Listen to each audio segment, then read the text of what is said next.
Kan? Ni.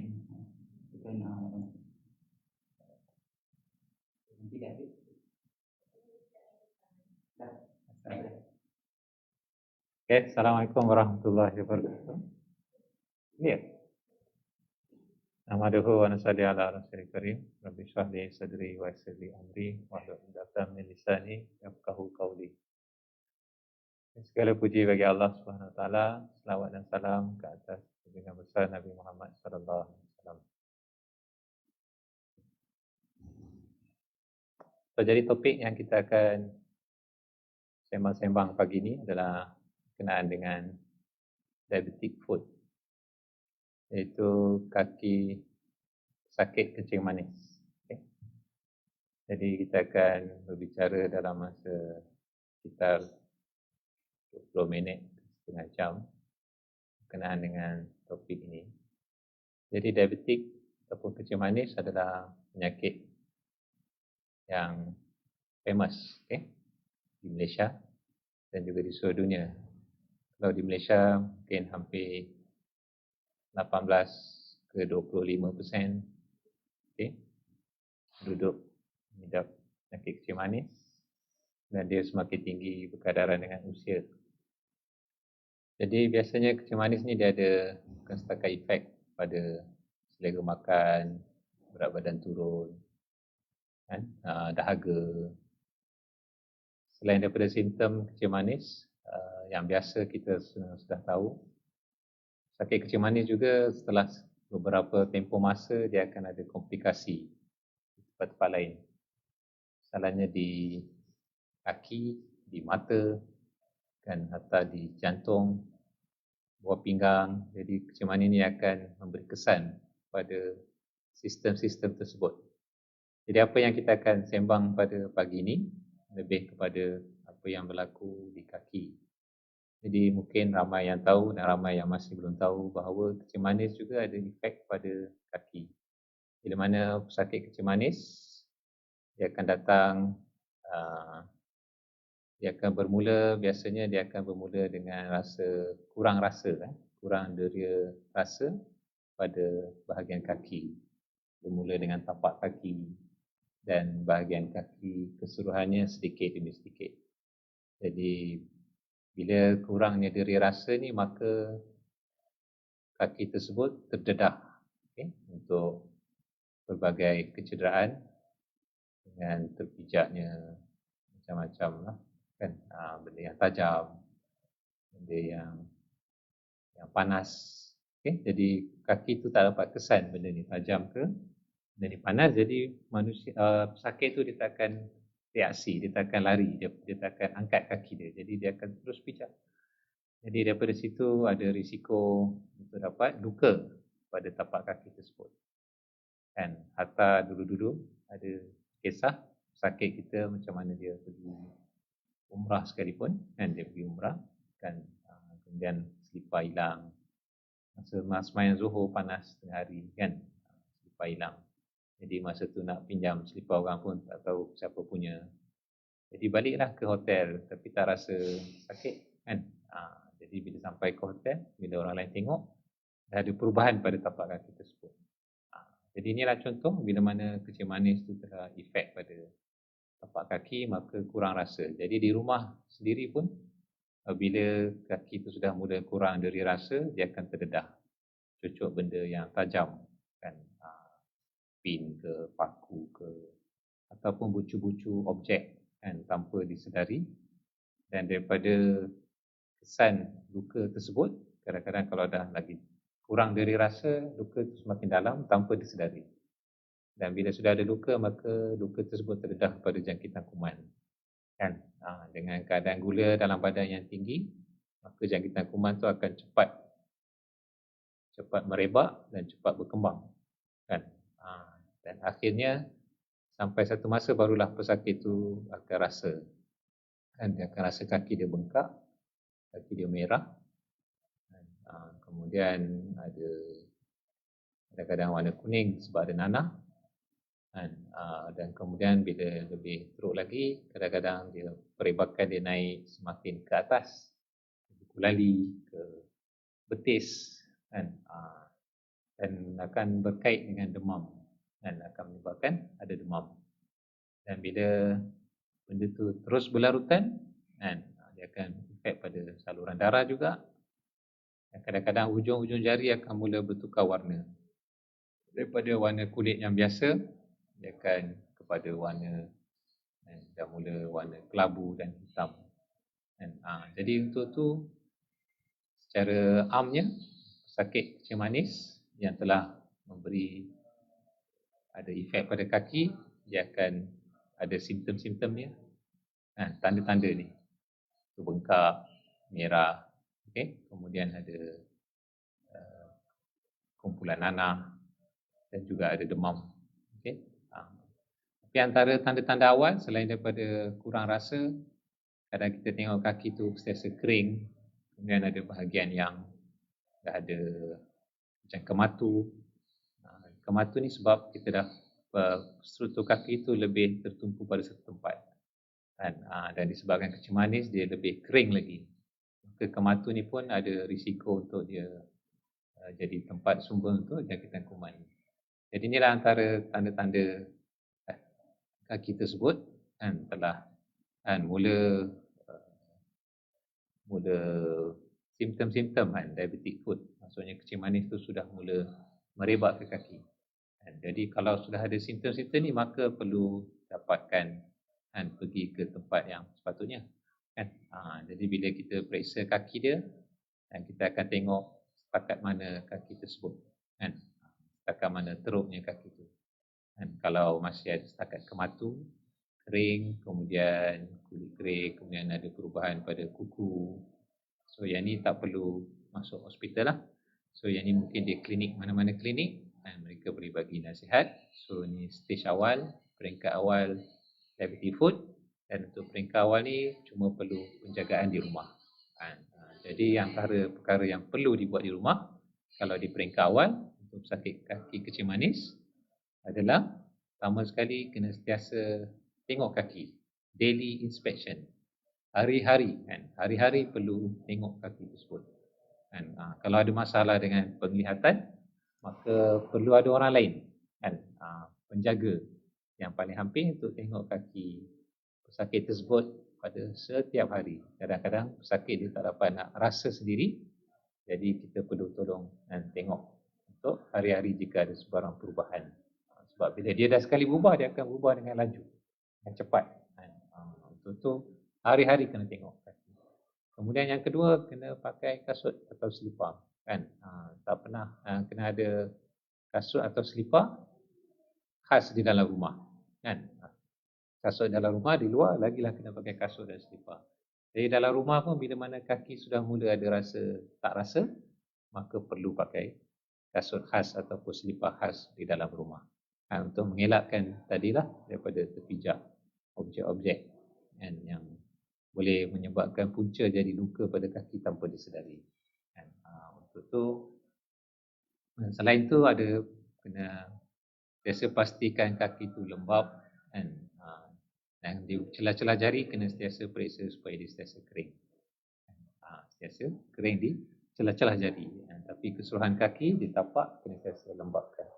Disapu dengan minyak pelembap dan sebagainya, krim pelembap dan sebagainya. Kemudian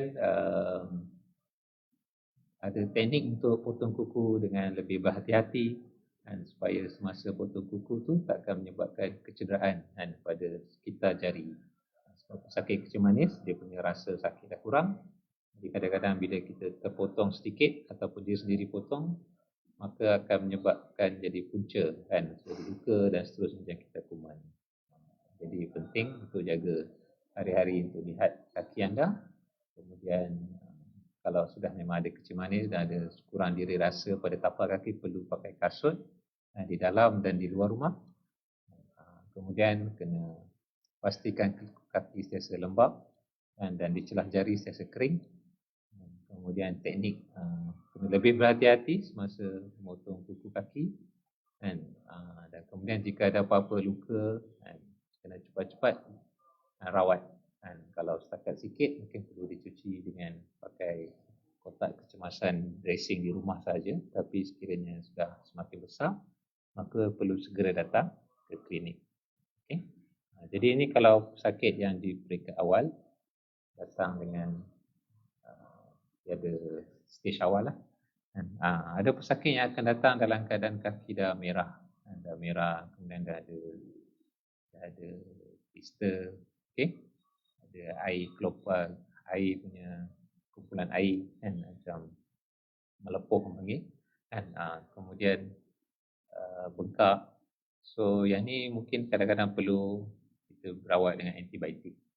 Kalau masih di peringkat awal, mungkin doktor akan bagi antibiotik yang makan di rumah saja, tapi yang makan di mulut saja. Tapi sekiranya keadaan dah nampak semakin teruk dan ada demam, maka sebaik-baiknya kita bagi antibiotik yang direct ke dalam salur darah, intravenous, untuk efek yang lebih cepat dapat kawal jangkitan kuman tersebut. Ada juga pesakit yang akan datang dengan demam, dengan bengkak, dengan merah, dan juga ada perubahan pada kawasan bengkak tu. Perubahan tu sama ada kuning, ada kuning ataupun ada dah berubah ke arah kelabu dan hitam. Kalau kuning biasanya ada kumpulan nanah dalam kawasan bengkak tersebut, ada abses. So yang ni pun perlu dimasukkan di ward, antibiotik, dan kita kena drain out. Kita kena belah sedikit dan keluarkan nanah tersebut, supaya dia tidak lebih cepat merebak ke bahagian yang lain. Dan begitu juga sekiranya di kaki itu dah ada perubahan warna daripada biasa ke merah, kemudian merah dah jadi ke arah kelabu dan hitam. So yang ini biasanya disebabkan oleh perjalanan darah yang terganggu, disebabkan oleh penyakit kencing manis.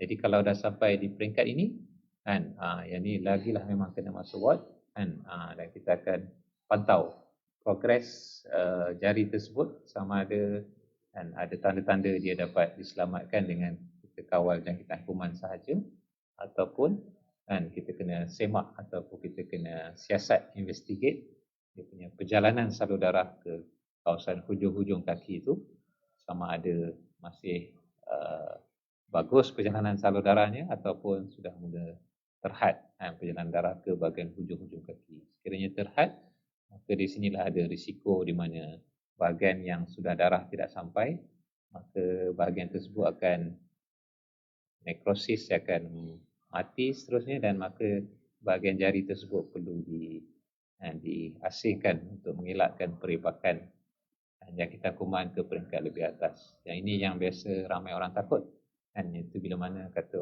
kena potong jari, satu jari, dua jari, potong kaki. Jadi ramai orang kita takut perkara ni, dan kadang-kadang ada juga persepsi yang ingatkan kalau pergi hospital je memang akan dipotonglah sebahagian-bahagian tersebut. Tapi sebenarnya tidak, bukan semua pesakit yang ada kencing manis kalau datang hospital kita akan potong. Dia tengok kes by kes, tengok kes individu kes. Kalau dapat dikawal ataupun dikesan di peringkat awal, maka kita tak perlu pada pembedahan, tak perlu kepada apa-apa bahagian nak dipotong. Kita akan pergi rawatan yang rapi, fokus, tengok keadaan dia, bermula dengan bagi antibiotik untuk kawal jangkitan bakteria tersebut daripada merebak dengan lebih cepat. Dan sekiranya dengan antibiotik sahaja dapat kawal, maka tak perlu apa-apa pembedahan. Sekiranya dah ada nanah, dah ada kelompok nanah, maka yang tu memang yang terbaik adalah kita perlu keluarkan nanah tersebut dengan sedikit pembedahan. Dan kemudiannya perlu dicuci lah, bahagian yang telah dibelah untuk dibuka tu perlu dicuci dengan kerap sehinggalah dia tutup kembali, dan mengelakkan daripada jangkitan yang baru yang seterusnya setelah dikeluarkan. Jadi dalam kencing manis ni yang penting adalah dia perlu dikesan dengan lebih awal, dan kemudian diberi rawatan yang sesuai pada setiap peringkat ikut pesakit tersebut. Dan di hospital juga, kita bukan saja pembedahan dan antibiotik saja, ada juga beberapa alternatif yang dibuat di hospital, bukan di tradisional tapi dibuat di hospital. Selain daripada pembedahan, antaranya kita juga ada pilihan untuk buat rawatan dengan dekat ulat kan, ataupun biasa disebut maggot. Okay, maggot debridement therapy, yang dia ulat-ulat yang dihasilkan di makmal dan di KL, di IMR, dan ada company yang menguruskannya, dan kita akan letak ulat tu di dalam yang telah disterile, ulat steril, letak di luka yang berkaitan yang sesuai dengannya, dan kemudian akan ditutup, dan kita akan tunggu sehingga 3 ke 5 hari dan kita akan buka balik. Dan biasanya ulat yang spesies yang kita gunakan adalah Lucilia cuprina. Ulat ni dia akan makan tisu-tisu yang tidak sihat sahaja, kan? Tidak sihat sahaja. Jadi dia boleh kenal pasti yang mana makanan dia, dan antara kebaikannya luka tu akan tidak semakin besar, kan? Sebab dia akan makan hanya betul-betul tisu yang tidak sihat sahaja, tisu yang rosak saja, yang mati saja, yang hitam, yang bukan merah. Dan jadi kesannya lama-lama dia akan tinggal yang merah saja. Cumanya ulat ni kadang-kadang kita perlu beberapa sesi. Satu sesi nampak perubahan, mungkin kali yang kedua, kitaran yang kedua kita perlu letak lagi, dan untuk tengok kesan dia yang lebih. So dia lambat sedikit berbanding dengan pembedahan, tapi sesuai untuk pesakit yang ada masalah untuk buat pembedahan. Contohnya ada banyak penyakit lain, manis yang tak terkawal, darah tinggi, ada penyakit jantung yang baru lepas buat bypass dan sebagainya, maknanya mana risiko untuk pembedahan yang melibatkan ubat bius sangat tinggi. Jadi untuk risiko ni mungkin kita boleh cuba dengan rawatan terapi. Tapi ada juga syarat-syarat dia, kriteria-kriteria dia yang akan dapat hasilkan kesan yang optimum. Misalnya perjalanan darah mestilah okey, dan kemudian dia cuma hanya ada betul-betul ada tisu-tisu yang tidak sihat sahaja. Kalau ada kumpulan nanah dia perlu dikeluarkan, kan?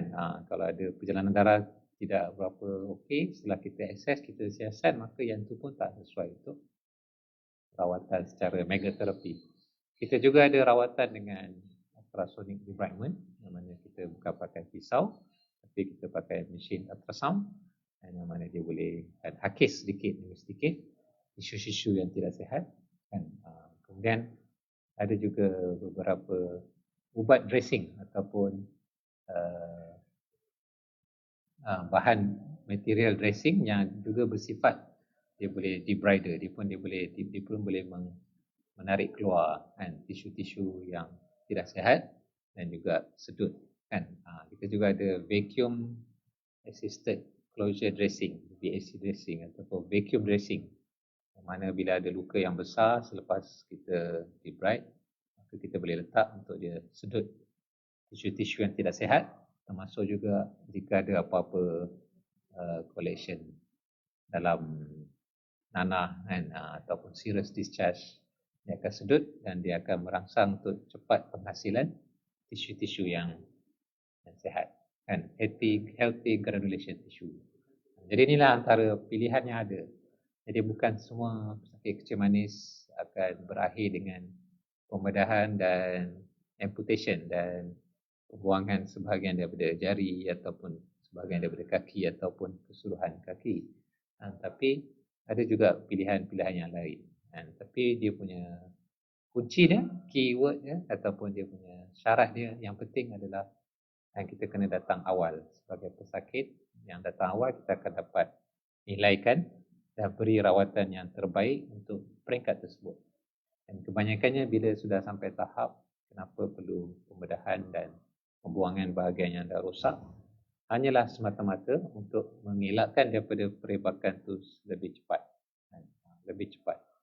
Jadi jika perebakan tu dah naik ke atas, maka pada ketika itu mungkin kalau nak buang jari saja tak mencukupi.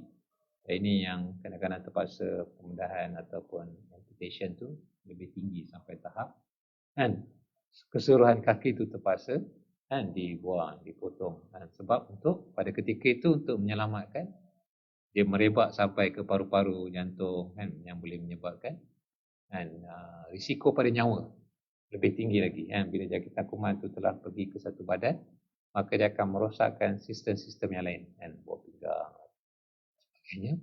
Maka jika usia pun sudah meningkat, maka dikuatiri pesakit tak dapat tahan, kan, untuk melawan jangkitan kuman tersebut.